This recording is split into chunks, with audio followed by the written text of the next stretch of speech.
Welcome to Monza, the Temple of Speed. We are here for the WRC Super Trofeo Cup Round 1, a track that has the historic bankings of the past right next to the modern Formula 1 layout.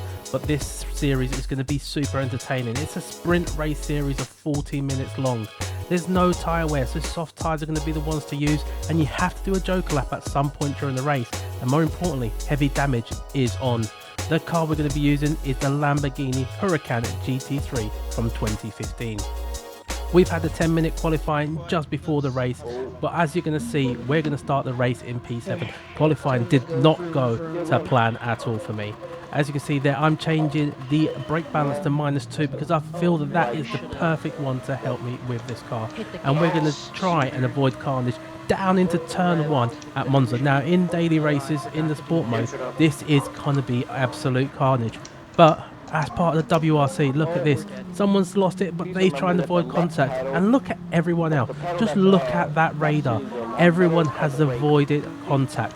Absolutely brilliant driving from everyone. We've gained a position through that, and we're going to try and hunt down Matthew Studios for the next position. We are trying to sit back. As you can see, the clock is ticking down into 2 minutes, and we are going to try and avoid collisions and avoid penalties there into Ascari. But Garuda, who's the man who's probably the favourite into this race, has actually gone wide into lap 2. We're still behind Matthew, but look at this. He's going to go deep on the brakes. He's going to have a little bit of an issue. We go tight into the first apex, tight again into the second, try and get the switcheroo. We're side by side, and we're going to try and make the run up to what should have been turn 1. This should have been a no chicane race. Sinister, just so you know, you do have a bit of lag. Any issues, we decided to add the chicane in last minute. As you can see, I'm telling there, Sinister, who is currently in P2, had a bit of lag, just Sinister's so we know what to expect during the races. Going into this turn, we are going to go side by side, try and make a move out of the Lesmos.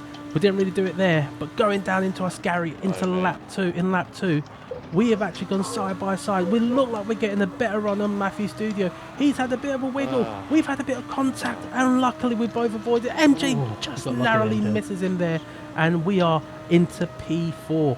We can see Sinister up ahead. MJ is catching us, so we're hoping that we can potentially work together to try and get the leaders throughout the next lap. MJ takes a little move, little dive in, but the little good old switcheroo on, as you can hear me saying there, absolutely great every single time. 36 minutes to go, lap 3. Matthew has gone down, but it looks like he might have been bumped by someone else. And you can see there that people are apologising in chat because that's how we do it over here. Into lap 4, into Ascari, and this is not what I needed. I've gone and cut the corner, got a whole second penalty, but look at this, just behind. JTR is under a second, so I need to try and get a gap into lap 5, into Ascari. I've not built that gap. He's definitely going to overtake, and I'm just going to try and avoid losing out the position to Jake Carr in P6. We've gone in, we've got a nice exit out of it, but this is going to be the moment where our races had a bit of a problem. As you can see there, I've slowed down. He's gone through me, and I hadn't noticed until a few laps later I got rear damage. That hampered me, so I decided lap 6, it's time for me to go and do my joker lap. Generally, this is a drive-through. You just have to go in, don't need to change tyres, no fuel or anything like that. But in this instance, I had to repair the damage. 3 seconds worth of damage, which was absolutely painful. But just to make it worse, that is not the worst part of my race. That is not what destroyed this race for me. I came out in P8 trying to find out if JTR had some sort of damage as well, but not focusing. There was a yellow flag. Got into T1, when you T2, went past me when they were doing my penalty, I decided to make donuts, which is not the thing you want to do. It's dropped me out into P8, and as you can see, I'm struggling to get control of the car, but I'm having to wait for everyone else to go through, and we're down into P11. Not the start of the season that I wanted in this series. It's not ideal, but we've got to try and recover in some sort of way. It's a recovery drive from there on in.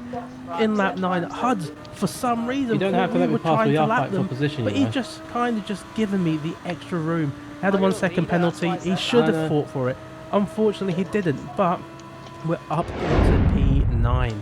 On lap 11, we are getting to the critical parts of the race. We are trying to hunt down Adnap But going into the back straight, we see the yellow flag has come out. We got a 1 second penalty, but an AdNap has also gone off. So we've gained the position and we got a 1 second penalty. Double whammy. You get the good and you get the bad. In lap 13, we see another yellow flag and MJ has actually gone wide and we're now being gifted another position for P6. Absolutely incredible.